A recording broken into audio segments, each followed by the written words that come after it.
Bonjour et bienvenue pour ce nouveau podcast. Je suis Jean-François Caron, formateur et consultant au sein de Format Conseil. Ce nouvel épisode concerne l'organisation du service d'audit interne.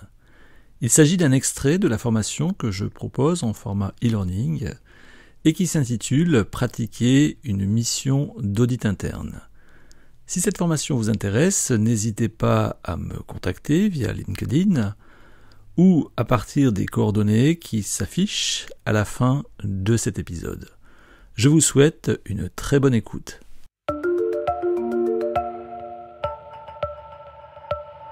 S'agissant ensuite de l'organisation de l'audit interne, de la direction de l'audit interne, vous avez présenté ici une organisation donc assez classique qui est réservée, il est vrai, aux directions de l'audit interne qui disposent de ressources assez conséquentes, ce qui n'est pas le cas dans toute organisation, puisqu'il est possible parfois de rencontrer une fonction d'audit interne composée d'une seule personne.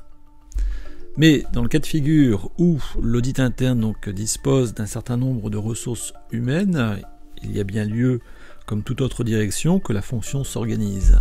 Elle s'organise avec à sa tête le RAI, responsable d'audit interne, qui peut s'appuyer sur différents chefs de mission, lesquels chefs de mission donc vont être assistés d'auditeurs pour la réalisation de chaque mission d'audit.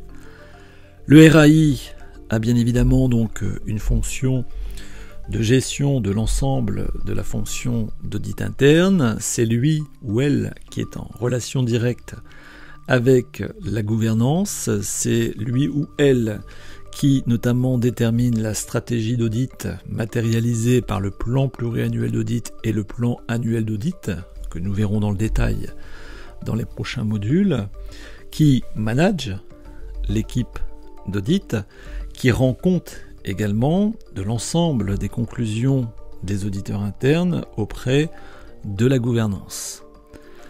Le RAI s'appuie sur des chefs de mission. Le chef de mission, lui, sera responsable de la réalisation des missions qui lui sont confiées. Donc lui aussi disposera donc d'une fonction managériale au sein donc de son équipe affectée à une mission donnée. Et puis les auditeurs donc qui sont expérimentés, on les qualifie notamment d'auditeurs seniors, ou des auditeurs qui le sont moins, voire débutants, donc c'est-à-dire les auditeurs juniors qui seront sur le terrain avec le chef de mission pour notamment la réalisation des travaux d'audit. Un point essentiel par rapport à cette organisation dans le cadre de la réalisation des missions, point sur lequel insistent particulièrement les nouvelles normes internationales, il s'agit de la supervision des travaux réalisés au sein de l'audit. Ce qui signifie que la totalité des travaux effectués par les auditeurs, qu'ils soient expérimentés ou pas, doit être supervisée par le chef de mission et cette supervision doit être matérialisée, formalisée dans les dossiers d'audit.